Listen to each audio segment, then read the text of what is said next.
Hey, everybody. Thank you so much for joining us today. Sorry about that, just being a skosh late there today. But thank you for being with us again. This is DiGiCo's Ask Us Anything. Definitely, we try to keep it within reason and obviously focused towards audio. We have another special guest for us here today, and I cannot wait to introduce him to you.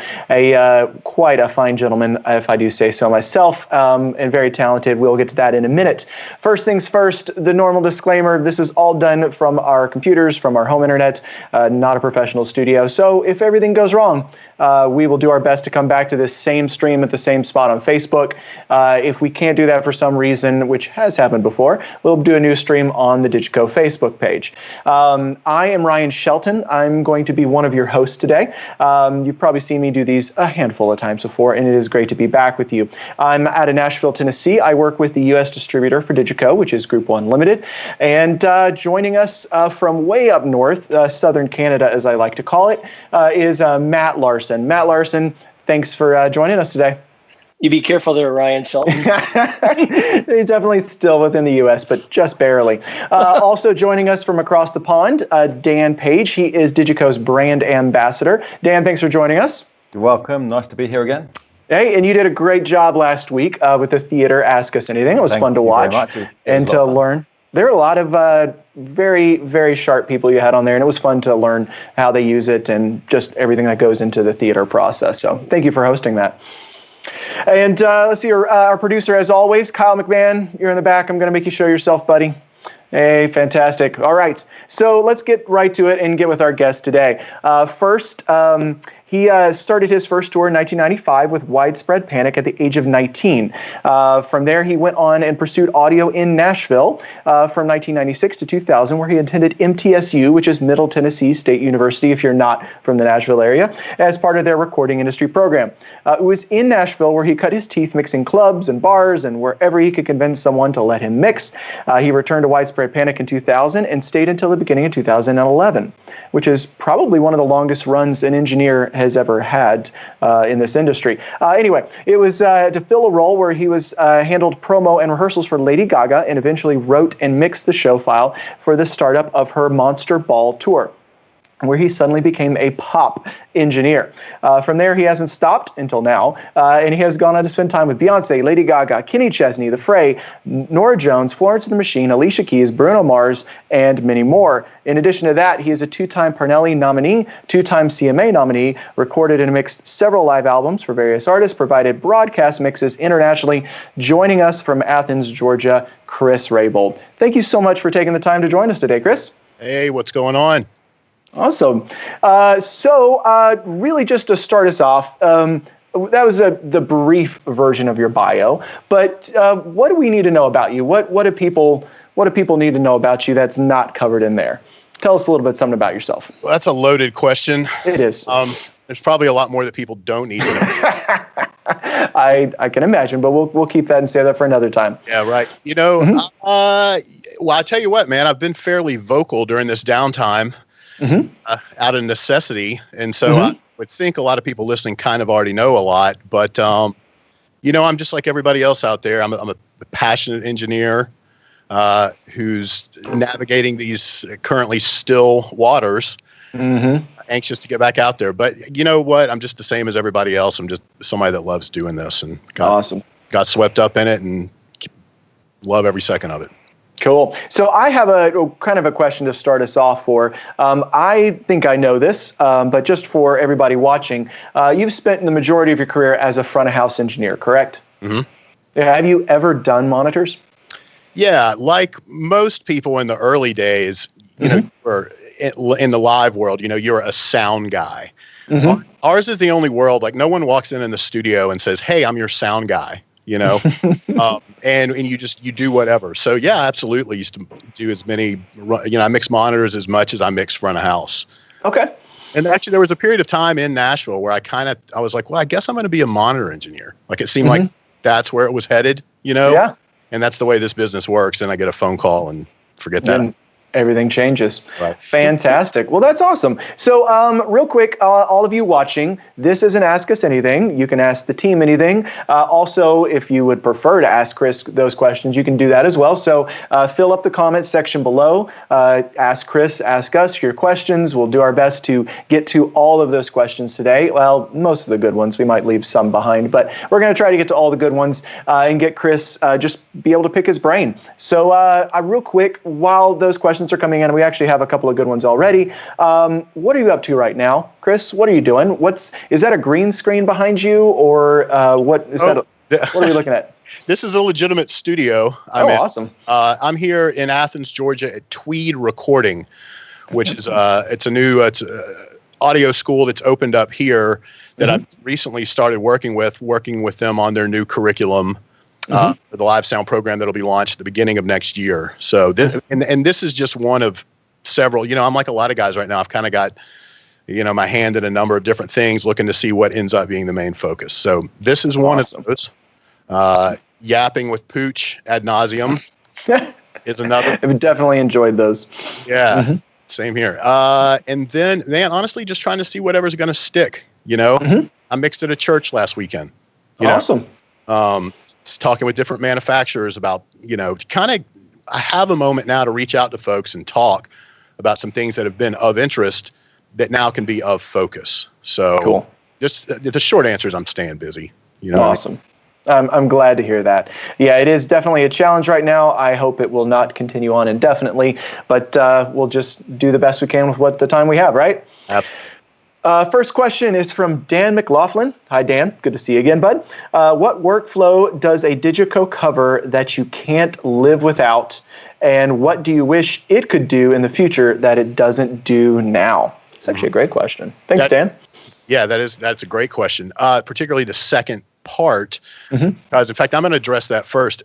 The way I feel about DiGiCo is almost the way I feel about when an update rolls out for my iPhone. I'm like, it already does everything I need. You know what I'm saying? And then I'll start looking a little deeper and I'm like, oh, but it can do that now. Okay, let's do it. So ultimately what a DiGiCo provides for me, and I've spoken about this often, is just the speed, the ergonomic layout, and the intuitive workflow. I've said many times before that if you can lean over, you can use a DiGiCo. It's just very much, it's an intuitive workflow that reminds me very much, and this is not just lip service, but it reminds me of working on an analog desk. So and I think it's this way with everyone, even if it's not a high pressure, high profile gig, if getting results fast is the name of the game, there's just nothing that I know I can use quite like a DiGiCo for that task. Awesome. Well, very cool. Somebody, let me make sure I get their name right in here. It was Benjamin William Welch, was asking, will you be using the Q338 when you're back to touring? I'm going to stick with, I am getting ready to take delivery of one of those to play with because I'm interested in it. But, the SD7 is my platform and will until it's not. Okay. Now, and I'm excited about the 338. I'm excited about the feature set in that I can see becoming part of my eventual workflow. But as soon as I sit here and say this, I might get on the 338 and decide, you know what, this is where I want to go. I just feel that strongly about the SD7. Cool. Yeah. How long have you been using the SD7? I can never, whenever I get asked this question, I get confused. I can't remember if it was 08 or 09. Okay. But so a while. Yeah, it was somewhere. I remember I took delivery of it and a Waves computer. Yeah, it was 08 or 09. Pretty early on. Nice. Yeah. Yeah. Wow. And I've dipped in and out quite famously, but I come back. Yes. Every time. Well, that was the question we were going to ask you. You've obviously not been monogamous in your relationship with DiGiCo. You have, been around a little bit there. But what brings you back to DiGiCo? Honestly, it's what I said. It's in answering Dan's question. It's the times I've left the like early on, I got on it, and then for some reason I went back to Avid. I can't remember what the reasoning was. Probably some plugins I wanted to use or something. And then I came back, And then really the only time that I've left has been when I jumped onto SSL, and it was more out of an agreement that a company was in delivery. Would you be interested? Sure. Yeah, sure. And I got to be honest, I'm glad I've done that. I'm glad that I have moonlit in other areas because I have reference. Mm-hmm. Yeah. And I was thinking about this question coming up the other day, and I was thinking about, certain very famous sound companies that never look outside of their own inventory. Yes. And their scope, their reference, how do they know they're the best? You know what I mean? Yeah. How do they really know? So it's been beneficial to kind of look elsewhere every now and again. But again, when it comes to getting results, if I have a gig tomorrow, I get a call today, it's going to be an SD7. Awesome. Very cool. Matt, you want to take it for a bit? Yeah, absolutely. Chris, tell me a little bit about what it was like at the very beginning stages. I know with Widespread Panic, you pretty much did anything and everything to get into that position. There was a gap between when you started working with them until you started mixing. What was that like, and what got you to the level where you felt confident that you could mix? Tell us a little bit about that process. Sure. Yeah, it's funny. I'm sitting where I'm sitting here in Athens, as I'm downtown Athens, Georgia, and the old Widespread Panic offices were next to a bar, like a half block from here. And when I was hired with Widespread, I was a kid. I was like the kid roadie, Right. And even though I knew I had my sights set on live audio, it's just through some mutual friends that I got my foot in that door, and I was stocking coolers full of beer, selling T-shirts, breaking down the stage, very much bottom level grunt stuff, but I absolutely loved it. I mean, I loved and still love the industry as much as I love audio. I fell for it, Sure. But I knew that staying kid roadie with this band was not exactly the path that I wanted to go. So I remember sitting in their office with their manager, and he was saying, "Okay, Chris, you've done these 2 tours with us. We'd like to bring you on salary and da-da-da-da-da." And I said, "Well, you know what? I'm going to go to Nashville, and I'm going to get serious about audio." And I will never forget, he laughed and said, "All right, well, call us when you fail out." And I did not fail out, mind you, but they called me back. Okay, so, what's his name? That's Sam Lanier. Definitely not watching right now. Sam, I love you. And so that was it, man. So I left and I went to Nashville, and I was on this little, what was it at that time? 3-truck tour, 2 buses. But for me, it was Monsters of Rock. It was everything. And I went to Nashville and was like, I started in the clubs, and I went to school, and I got the theory there. And to be quite honest with you, I worked way more than I went to school. I would drop out often, just because I was enamored. Getting a gig at you name the club to me was huge. I had as much pride about that as I do scoring a big gig now. So I just spent that time, what I felt was training, coming up through the ranks. And as much as I was working, that was right. The internet's really starting to get going. And I would at home, it would be nothing but textbooks, manuals, brochures, and then printed off stuff from the internet, Right. Just kind of became a student of the game. So yeah. When you were working at those clubs, were you actually full time at the clubs, or were you working per gig, or how did that work for you? Yeah, there was one club that I was the house guy at for a while, but by and large, I would drop in, pick up shifts, and whereas a lot of my friends were going on to kind of start working for companies, I was always the guy that was mixing the bands. They were either friends of mine or someone that had heard of me or whatever. So that was my path, has always been that of the band engineer. Okay. And, and it is still that to this day. So it was funny, kind of fate kind of gave me a path pretty early on, and I just have ridden it to this point. Yeah. Hey, let's talk about mixing back from those early days to now. Tell us a little bit about the flow of the signal source. The guitar, the consistency of a guitar rig, consistency of keyboard patches. Talk a little bit about, nowadays you've got better techs that are managing it. How do you manage that? Sometimes there's some techs that are up and down. Every day is different. Yes. Other guys are very consistent, and we love reference points. Can you talk a little bit about that? Yeah, I think that is, and I harp on this a lot, consistency of source. That's the whole shooting match right there. Because we are, unlike our studio brethren where it's tracked and then we go back and we work on that mix and we refine it, we are essentially tracking every day, meaning that we are acquiring the source newly every day. So if my mix is going to translate, it's imperative that those sources come back in the same spot every day. Otherwise, we're spinning our wheels, we're wasting time.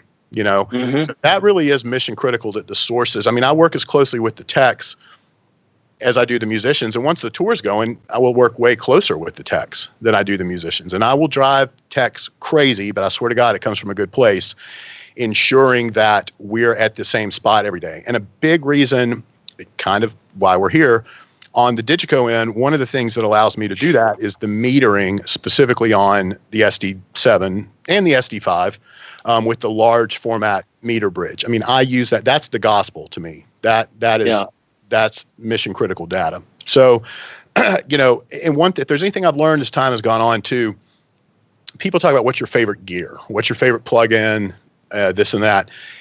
It really doesn't matter if the source isn't what it needs to be. In other words, good gear is cool when it's on a good source. Otherwise, what am I doing?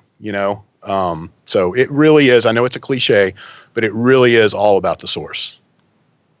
Gotcha. No, that sounds great. Talk a little bit about when your flow of when you start with a band, and I'm talking like when we're actually have some rehearsal time. Are you actually trying to prep things at home even before you get into rehearsals? Can you talk a little bit about that flow for yourself? Yeah, big time. I'm very much kind of a sign of the times mixer, but in the sense that I came in the overlap of both analog and digital. And then when I really started to hit my stride, coincided with digital consoles and in turn offline software and in turn playback. So those things for me, that's as important. Those things to me, offline software and playback are as important as anything could possibly be. So I will make show files and work on them diligently until we get up and to the point. Because again, getting results quickly, I don't want to be sitting there hunting and pecking, and inevitably you will a little. But I want to be as prepared as I can be when we get there. So I'm always ready to go on a show file level once we arrive. And from there, my process, and of course I'll be talking to the band, talking to the MDs, talking to the artist. None of this is anything earth-shattering that you haven't heard before, but I'll be doing that. And I'll be establishing, I need to know who matters, Yeah. That's a thing, Political side? On the 100%, playing the political angle and not in some nefarious way. That's just how it works, finding out what sources I'm working with, what are we really looking for, what does the artist want. So once I've compiled all this information, once I've built my show file, once all the pieces of the puzzle are there, I sit down and then it becomes a matter of gain structure. And that gain structure, again, going back to source material, going back to metering, going back to the metering specifically on the DiGiCo platform, I will hit my marks. And if I hit those marks as I'm dialing things in, at a certain point, it really is push it up and then refine it from there. So it's very systematic. And it doesn't matter who I'm working for. It's the same approach every time. Does that make sense? Absolutely. So let's take a step further. So when you're using the DiGiCo platform, which we love the fact that you do, it has most things that you would want, but a lot of engineers are also using plugins. We've got a question from Benjamin William Welch. UA Live or Waves? What do you lean towards first, and what makes you lean that way? Yep, that's the $1 million question right there. Well, full disclosure, in the past couple years, I've had a relationship with Universal Audio, helping promote their product, the Live Rack. And that's a platform I feel very strongly about. And quite honestly, because sonically, I haven't, with my involvement with them, I don't have to sell anything on the sonic aspect of it. Now, I will tell you, Waves has a bazillion more offerings, and on a functional user experience level is more advanced than Live Rack, and it just is. You know what I mean? Waves has always been in the picture with me ever since. There was a time I did a Lady Gaga tour when I was like, that's it, no more plugins, kind of cavalier, midied everything up to my outboard rack, and quite honestly had a ball. You know what I mean? And that was great. Time has gone on. You know what?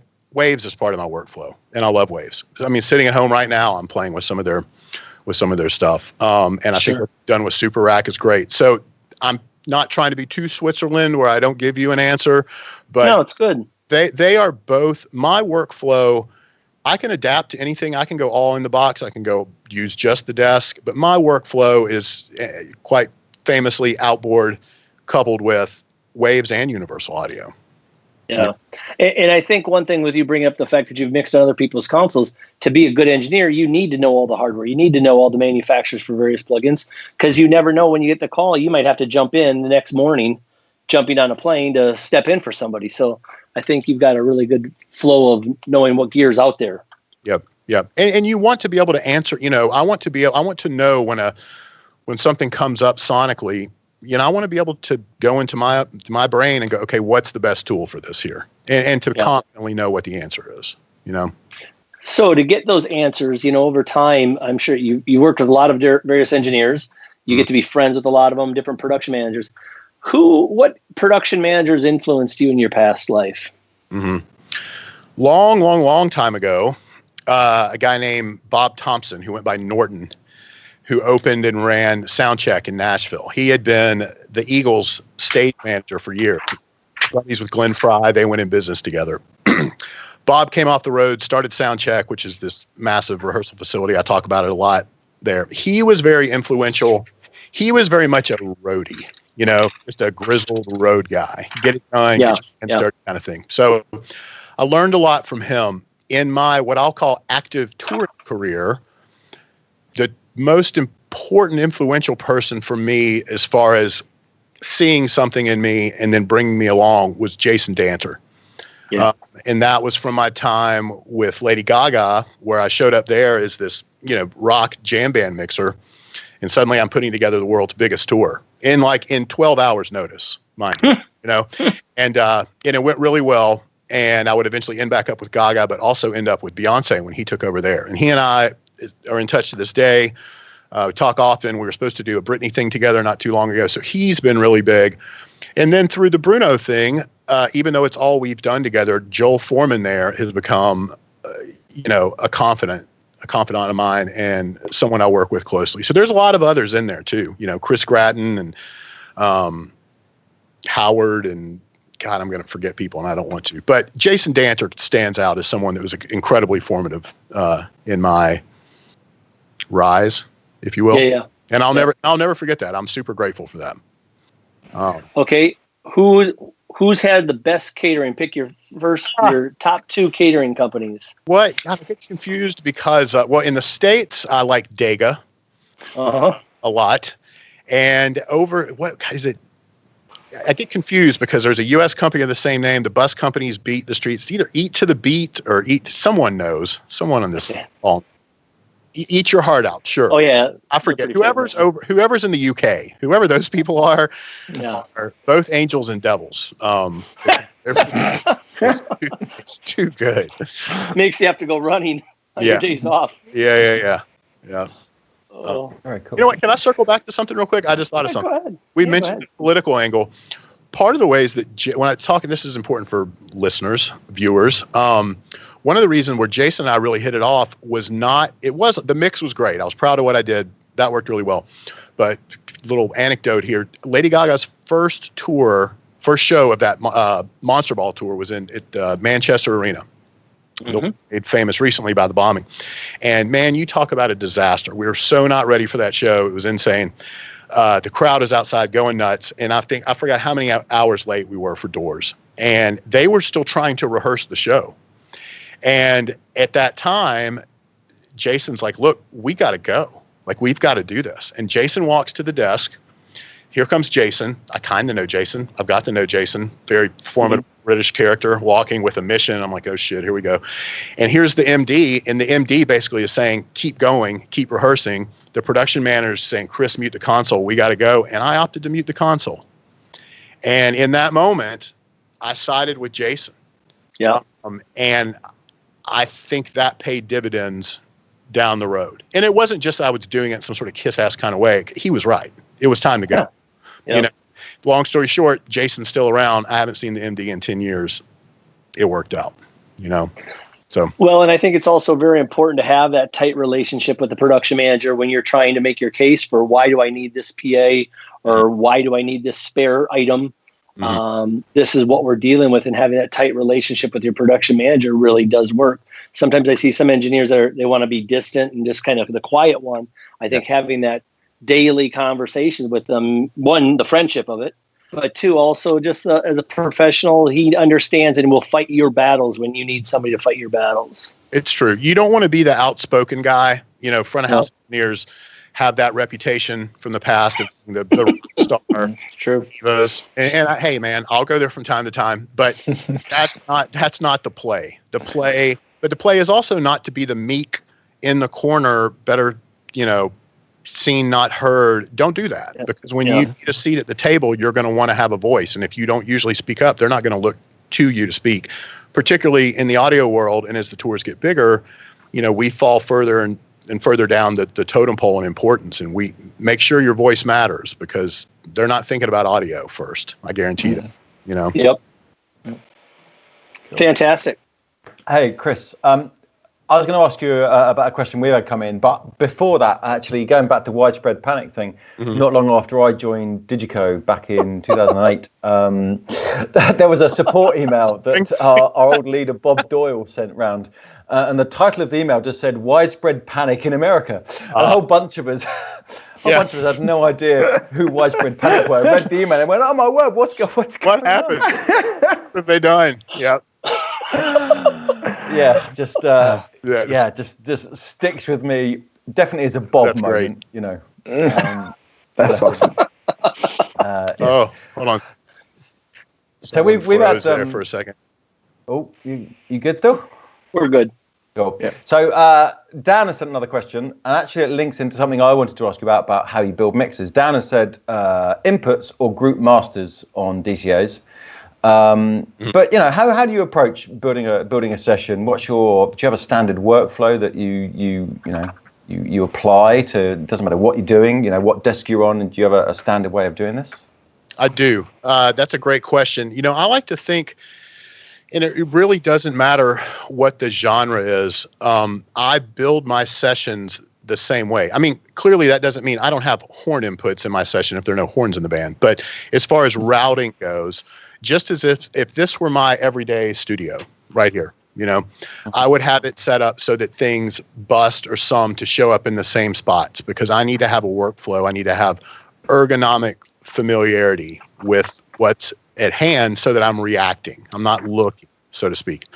So yes, I very much build things the same all the time. And usually, to answer your question and to answer the question that was asked about groups and DCAs, most times, and it's DiGiCo has made this possible. I would always try to do this on other formats, but I would run out of processing. And with DiGiCo, that's just, I can, until recently, I've been able to choke a SD7 to there's no life left in it.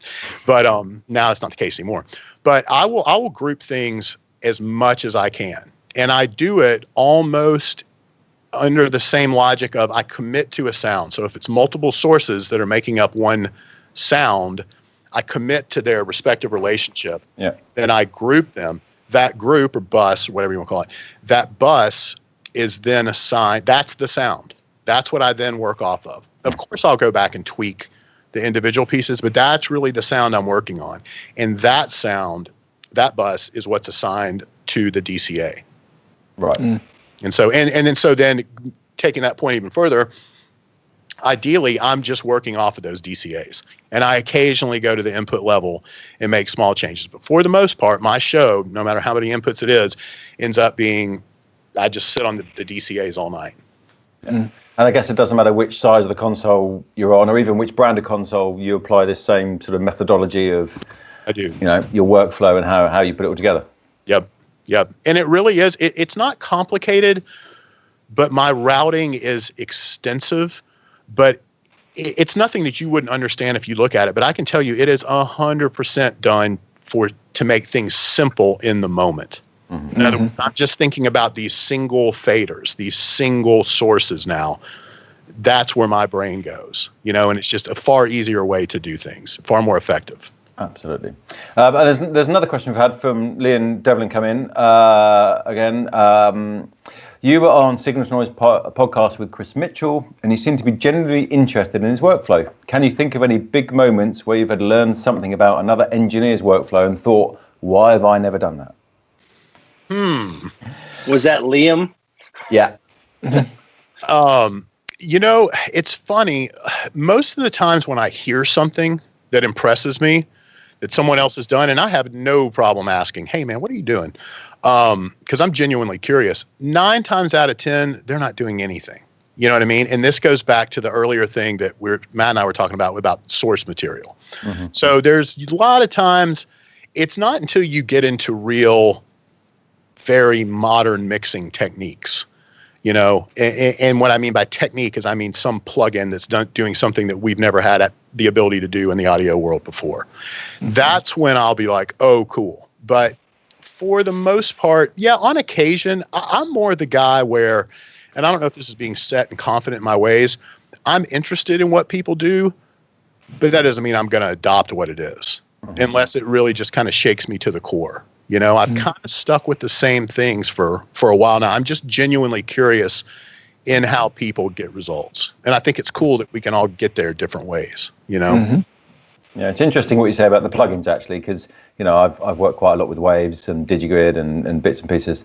And I've always looked at them as tools to fix certain problems which normally you wouldn't, generally solve using traditional, console processing, EQs, dynamics, and what have you. Is that what you do? You look at these specifically as tools rather than replacing, an SD EQ with a modeled EQ just for the sake of it, which you do see people doing. It's quite a common. You see people doing it too much, yeah. And in fact, when the question was asked earlier, which way do I lean?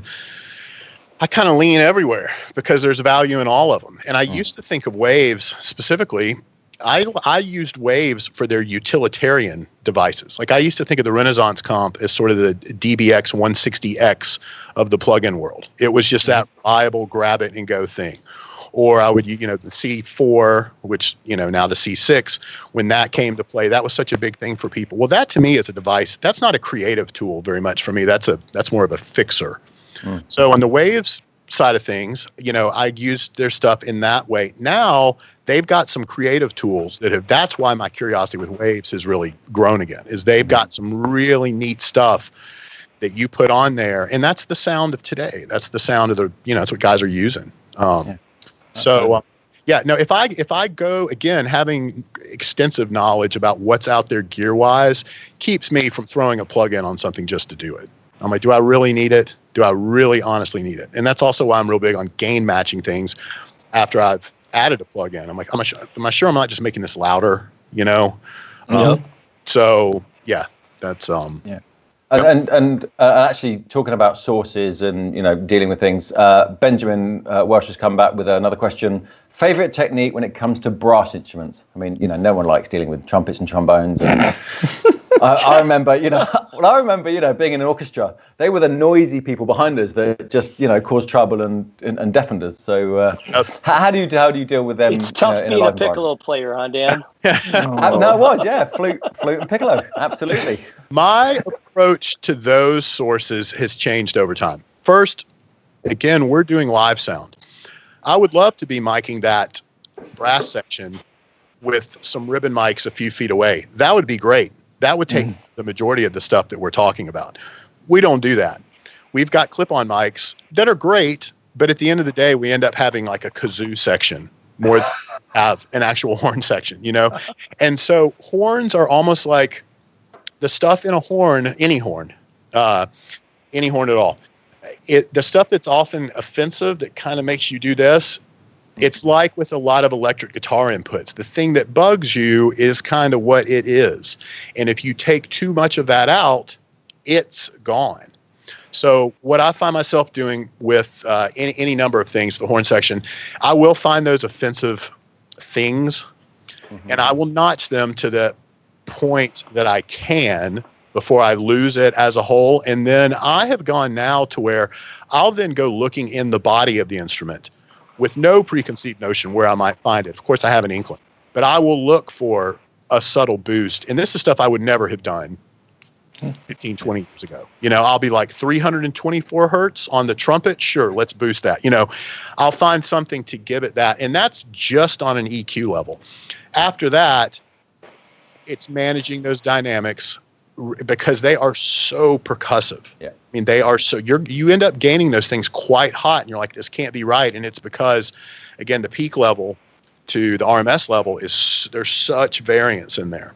So I will go through and via saturation and traditional compression, kind of just chop them off individually. Then they'll go to a group, and then that group will get further processing from it there. I thought you were going to say that group gets muted, but yeah, right.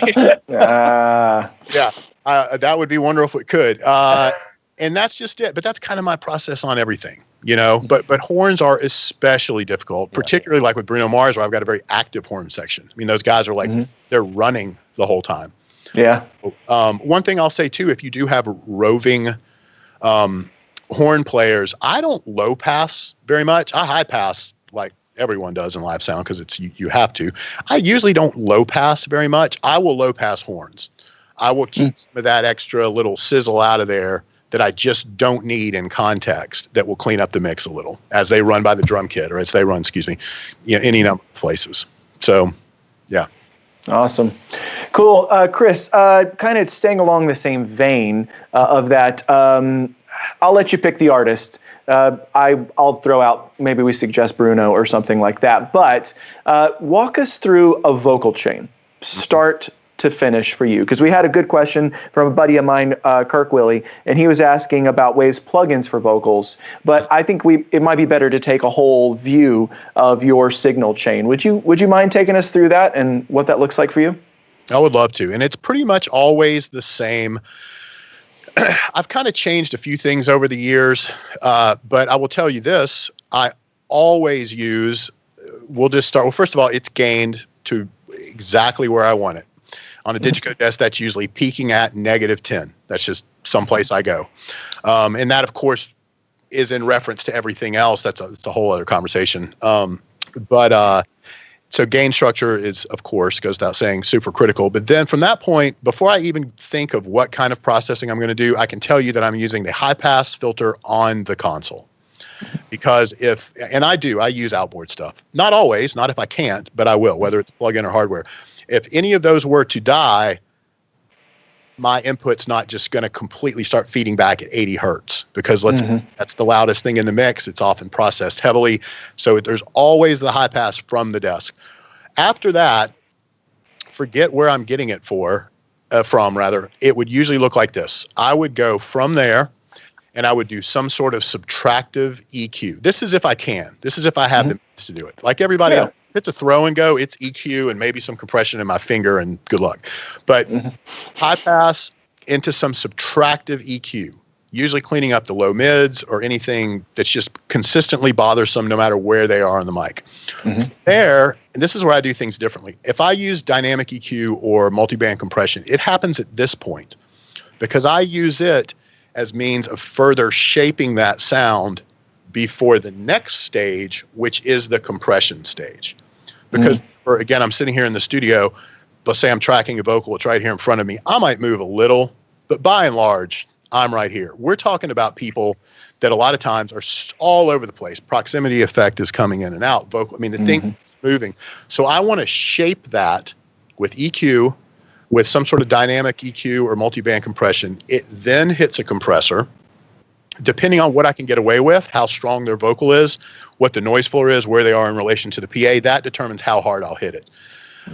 From there, I'll go into an EQ, and it's usually a colored EQ of some sort, like a Neve, something that's something to it. That's where I'll do the additive stuff. The two wild cards are where I DS. Sometimes I DS before the compressor, again, the whole shaping thing. Sometimes you'll find compression exacerbates sibilance, and I will then put one at the end of the chain. So that's kind of it. I usually don't, as big of a saturation junkie as I am, don't always do it on vocals.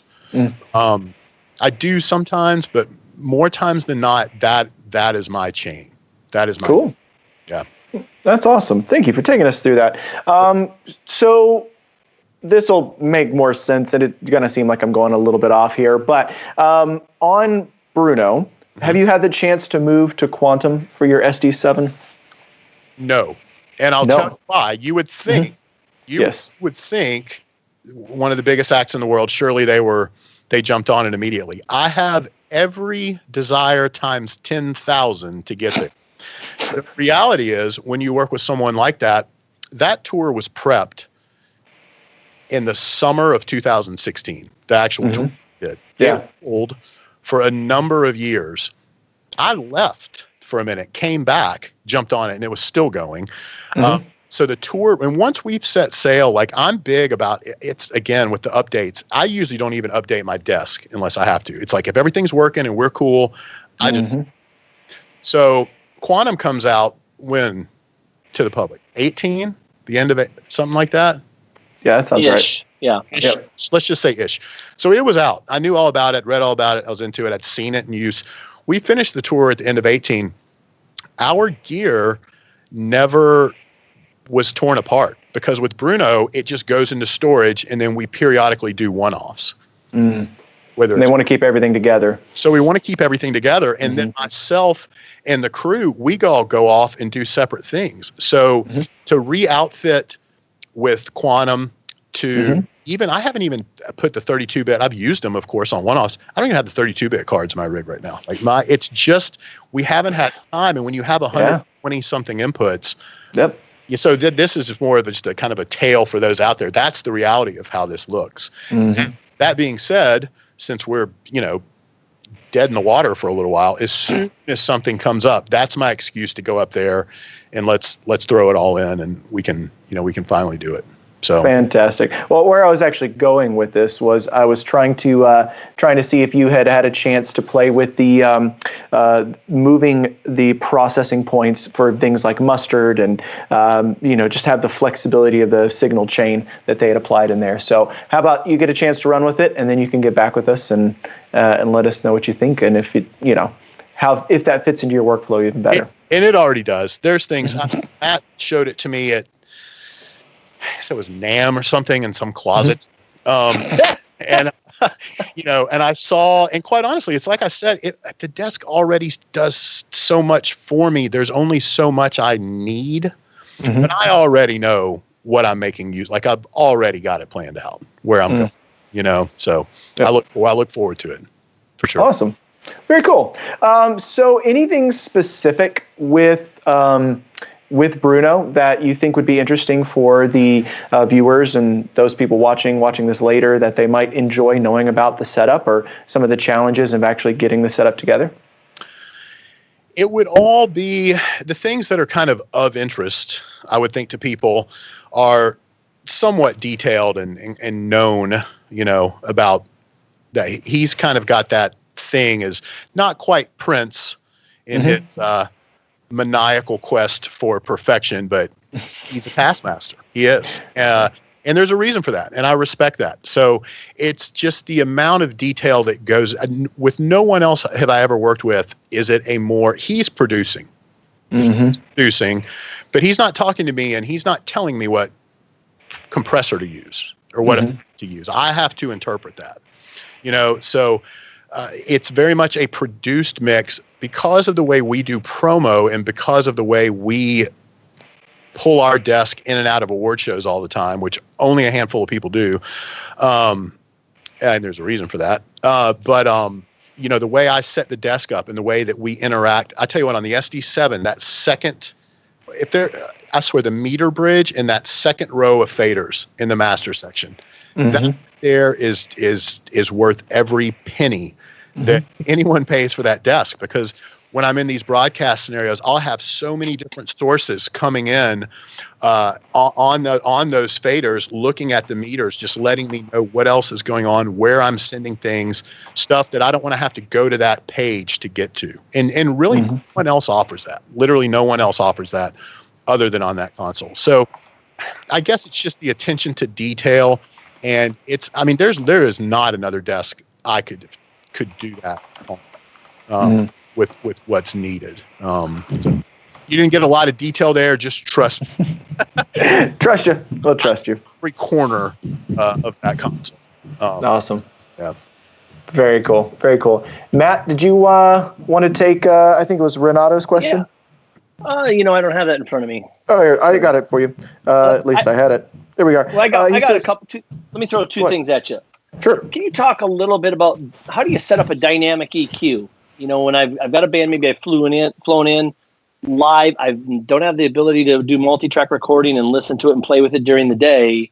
What are your go-to? How do you actually work it out, trying to understand what does this actual vocal or this instrument need on dynamic EQing? Mm-hmm. Yeah, that's a good one. Well,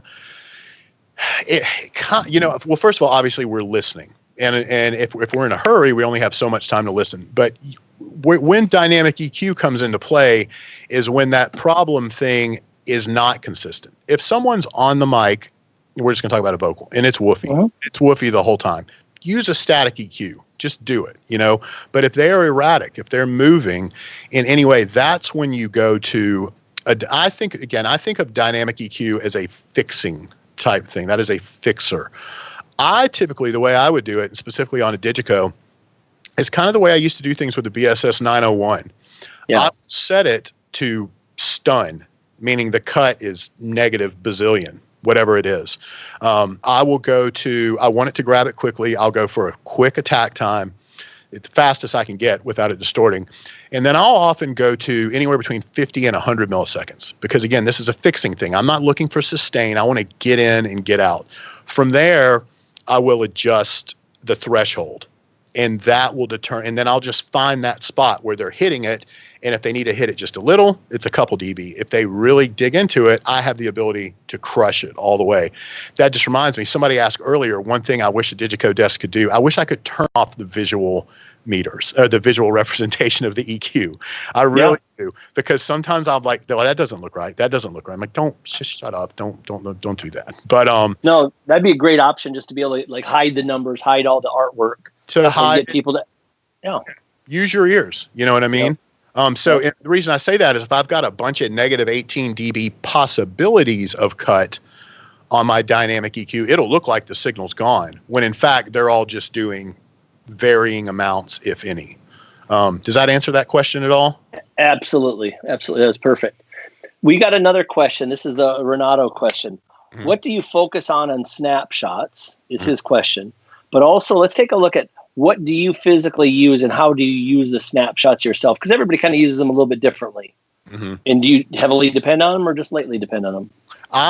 With everyone I work with now, you go back to my beginnings as a rock mixer, and I would love to go back to a band where I'm not using snapshots. In a way, it's funny. Snapshots have made me far more detail-oriented and at times lazy as well. Mm-hmm. I use snapshots as a starting point. Like, I don't do verse, chorus, bridge. I don't do all that because I still want to mix, again, at that DCA level. So the way I will do it is usually the things that are 100% subject to automation almost all the time, snapshot, recall, whatever you want to call it, are things that are inorganic sources. In other words, if I know that piano patch is going to sound the same every day, I feel confident in manipulating it via EQ differently per song because I know it's going to pop up the same. If an acoustic source, and acoustic can even mean, like an electric guitar amp, some organic, something that there's the ability for there to be variance in the tone every day, I might not automate it on a tonal level. Same thing goes on dynamics. Often, less and less am I doing dynamics within snapshots, but always, keys, tracks, stuff like that, always subject to both tonal, dynamic manipulation, and then almost everything is subject to volume and mute. A lot of times live drums aren't. Even if I know where he goes, I just like the ability to grab those and not have to move, something like that. Background vocals subject to automation, lead vocal never, and rarely do I have sends from front of house automated, only in a few spots. I'm usually automating returns. Gotcha. on those. So I do use it extensively. I do. It just depends on what the act is. And so you're using the automation for your muting, non-muting of VCAs and inputs, right? I don't. It's funny. My VCA is the safe zone. That is the organic, feely kind of thing. That to me is like, no matter what's happening on the desk, that thing's never going to jump out from under my hands. So I don't. It's all at the input level. Perfect. Mm-hmm. And then are you storing your fader levels? Yes. Yeah. Okay.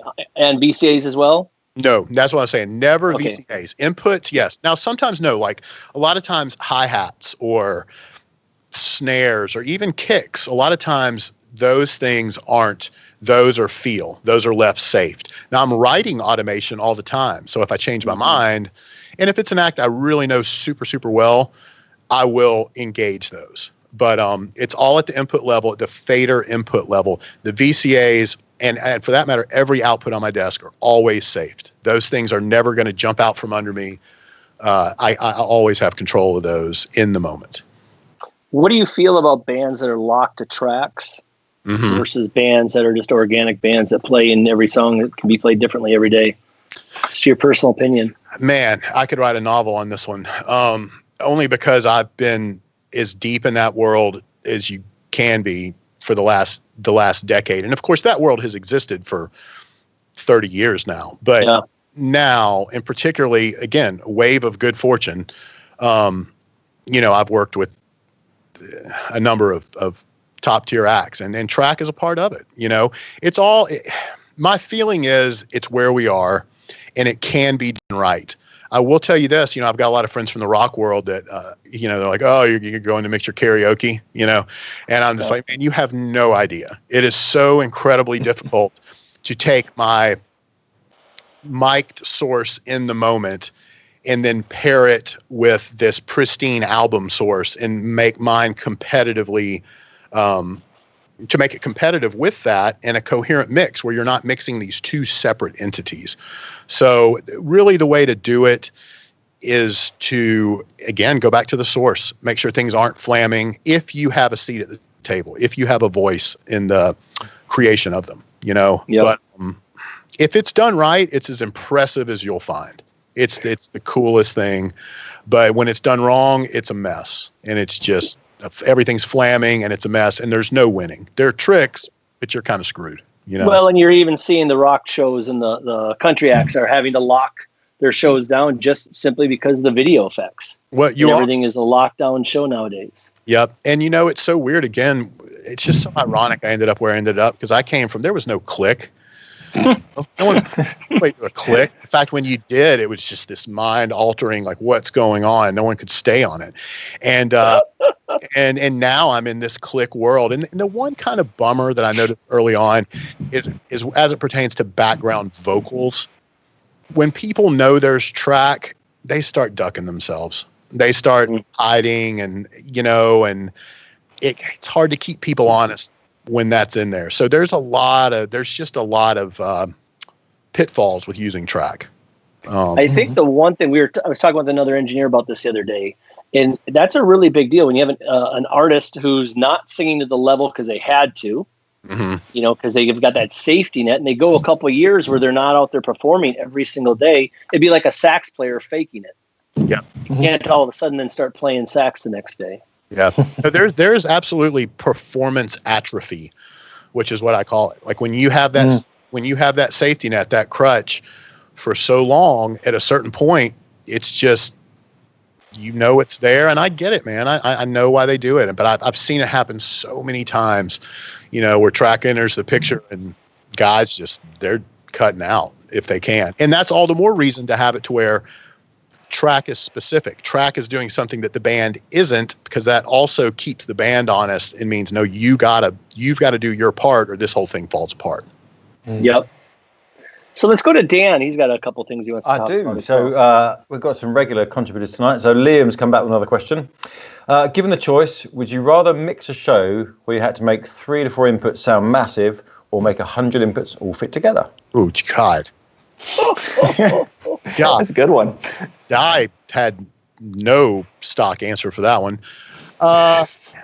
If they were 3 or 4 inputs of live band, I think I'd like that. 3 or 4 channels of playback just sounds boring. Soul crushing. Chris Rabold mixing Ultrafest. Yeah, but I would do it. And you know what's so funny? Okay, you asked earlier about things that people do. Man, like as EDM rose immediately. I mean, it's just huge. You watch these guys that are, you talk about putting a C6 to work. I mean, some of this comes from guys feel like they have to be doing something, but some of it really is legitimate and honest in that these guys are getting these sources that aren't always of consistent level. And so they're like live mastering, but these savages are doing it at like 112 dBA. Just taking it. You know, and so you talk about watching trends. I mean, I've sat behind the console like scared. Going, I don't know if I want to be here.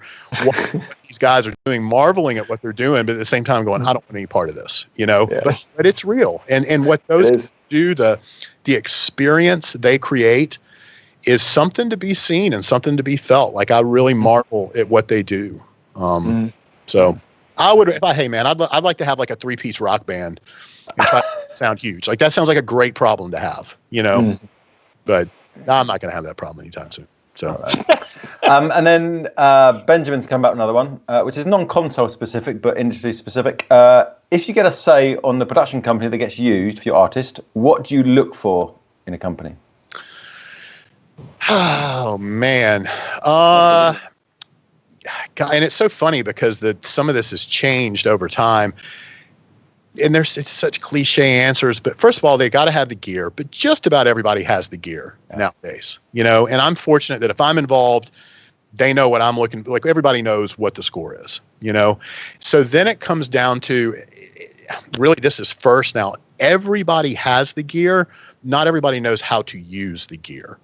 So it really does come down to what is there. And I'm thinking of specific companies now that I know they're great companies, 2 or 3 crews deep. Once you get to crew 3, it's danger, Will Robinson time. Like there's going to be problems. So it really does come down to, you know, again, the source. It comes down to the guys running. Everybody's got the gear.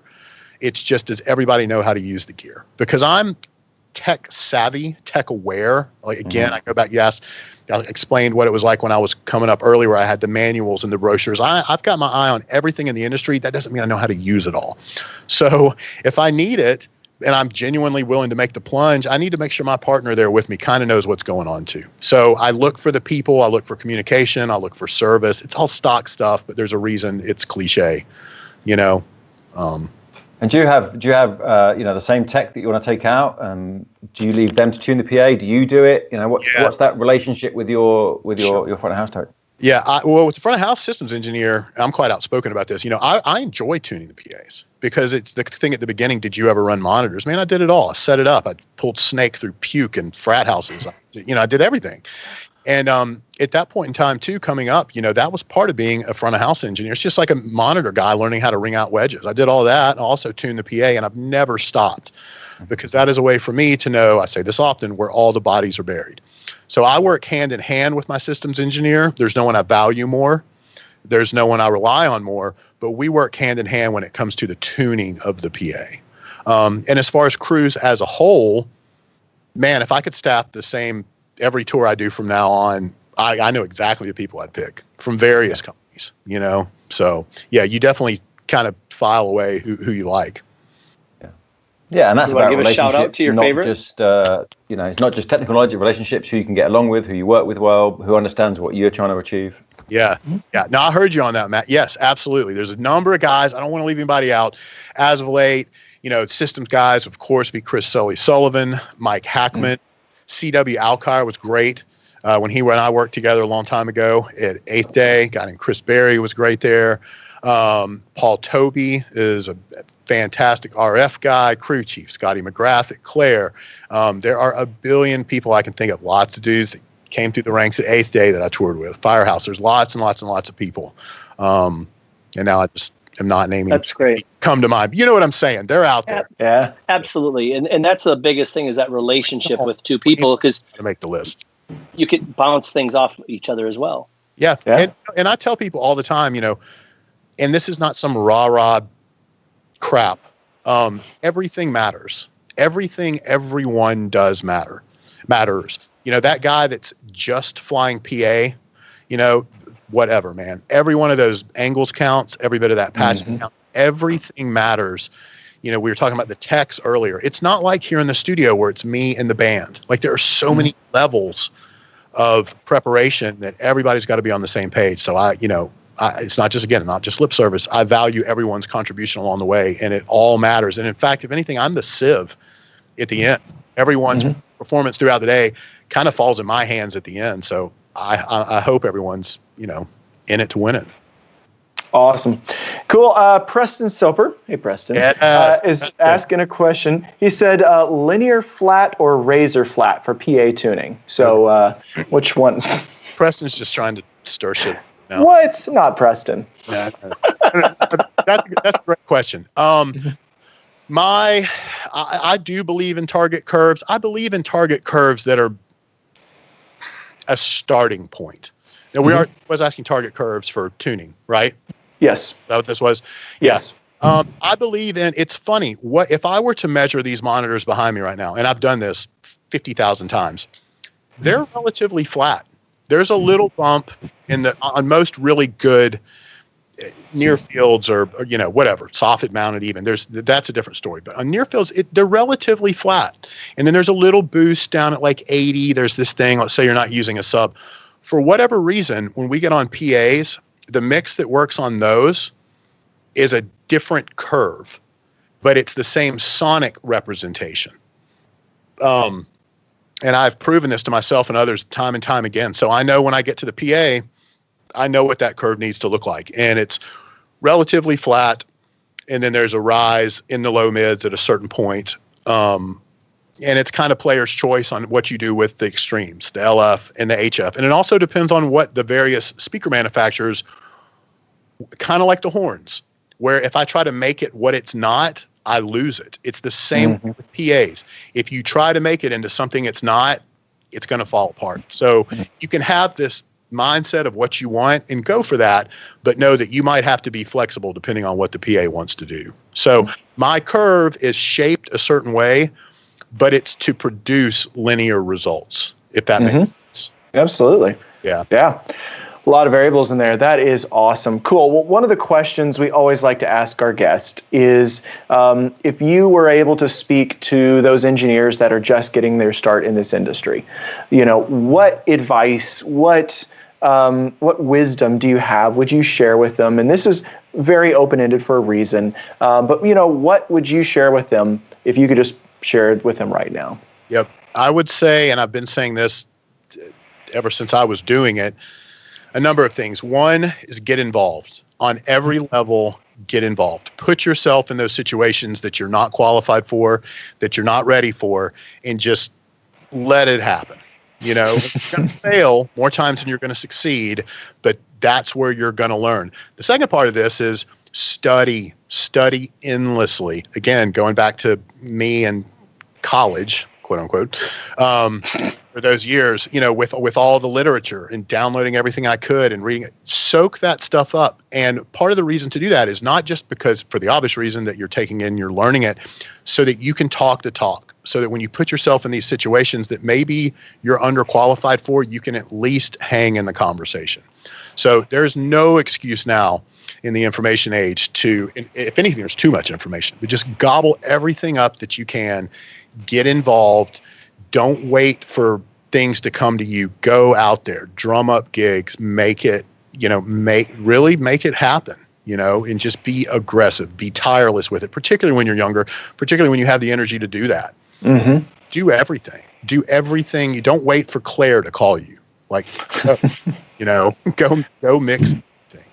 That is awesome. That's great advice. Cool. I do want to just leave a minute at the end if there's anything you would like to share. But I did have one more question that came in right at the end. My friend David Loy was asking. He says, "Is there a favorite macro and or GPIO function that you like?" And I thought that's a great question because everybody uses those differently. Yeah, I don't go super deep with them. Mine are so stock. It is always in the same colors. Save session as, or save session, which is in red. update, which is always in yellow. I'll make a couple for tap delays, even if I'm not using the tap delays. Like I'll build the delays into the DiGiCo's session, even if I'm using, kind of like with the high pass filter. If whatever I'm using outboard dies, I want it available to me. Those will be in there. And then because I'm lazy and I don't want to reach up the extra foot to the solo clear in the AFL, PFL, I put those in. Now, the one that you'll find a lot of guys do, now I've made some like super crazy ones before where I've had we've been at a TV shoot and I need to be able to turn the PA up and down, but the stage manager to be able to pipe in at the same, I've made these crazy things via macros, but the ones that you will often see are kind of the, oh shit, plug-in related things, where it turns off all your inserts, and that can be quite extensive in building those. And I've left that to fate a few times and gone whole tours and not built it just because I didn't feel like it. But mine are pretty stock. Okay. Well, fantastic. Well, is there anything that you would like to share with us and with the viewers before we part our ways today? No, I'm like most people now where, again, I'm just trying to figure out what's going to stick during this crazy time. I can tell you myself and Pooch, we're continuing to evolve in what we are. Stay tuned to what that looks like. Okay. We love chat areas. We love chatting. We love what we're doing, but we're kind of watching, waiting, and planning, quite honestly, to evolve that some. So I'm excited about that. I'm excited where that's going. So for those who are not familiar, where do they find this? What is this, and where do they find it? It is housed cozily at Pooch's YouTube channel, which is, what is it, Pooch Engineer? That's what a great part I am. I don't even know. Pooch, let them know. So it's at Pooch's. You can find them. Just Google Ken Pooch Van Druten, Front House Engineer, YouTube, whatever. You can find it there, and it's just a series of videos. It's just he and I getting together, just talking like we always have, and it's apparently it's a value to people, and it's a value to us to do it. So we're looking to grow that in that brand, and then to instruct and enlighten and keep us occupied as well. So awesome. That's a thing. And if I got a second, two more things, Tweed Recording here in Athens, Georgia. Please look that up, tweedrecording.com. I'm excited about developing a curriculum with them, a live sound curriculum. It's something I've always wanted to do. I never saw it coming in the manner that it has come, but here we are. So now I'm getting a chance to do that. And then finally, for those of you in the U.S., this is an important one. I've started to do my part to try to make people aware of some, I'm going to give a 2-minute spiel here real quick. Try to make people aware of some proposed legislation that's out there that benefits us in our industry. And specifically what that is, that's the P4 Act. And the P4 Act is legislation that has been proposed in the Senate. It's yet to make it to the Senate floor. That could be happening literally as we speak. Any day now, we're hoping it actually makes it to the floor. What it is an extension of the Payroll Protection Plan, which those of you who don't know, government aid given to those that have been affected by COVID-19, their businesses. As we all know very, very, very well, we are the last people on earth that are going back to work. Yeah. I'm happy that houses of worship have started back up again, and that's great. But as far as the secular concert and live event market, guys, it's going to be a while, and we can't wish it away.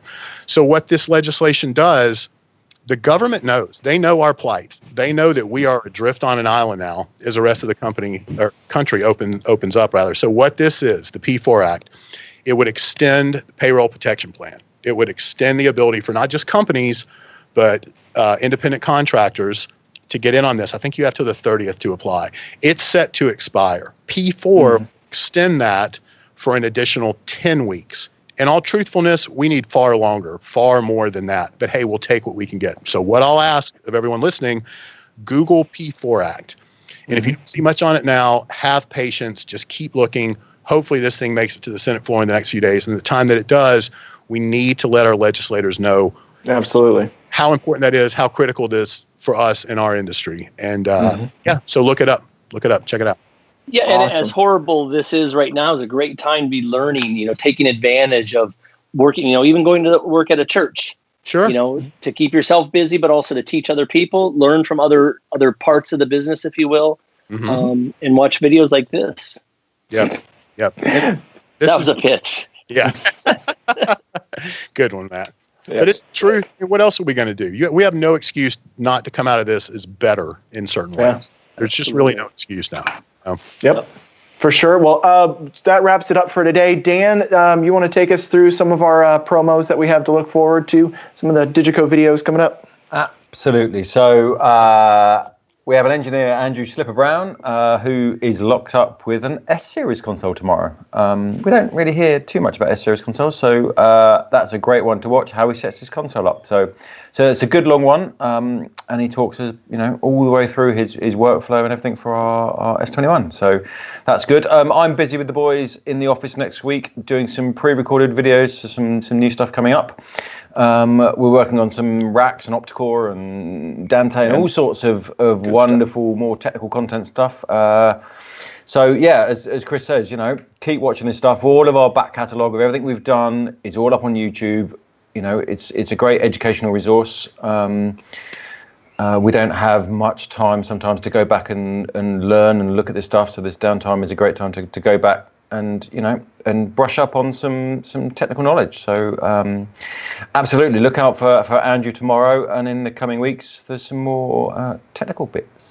Awesome. Well, once again, Chris, thank you so much for taking the time with us today. It has been a pleasure to get to just learn from you and just listen to your wisdom and your experience speaking there to all of us and to all of our viewers. Thank you guys for taking the time up for us. Matt, Kyle, Dan, Chris, thank you guys so much, and we'll see you guys next time.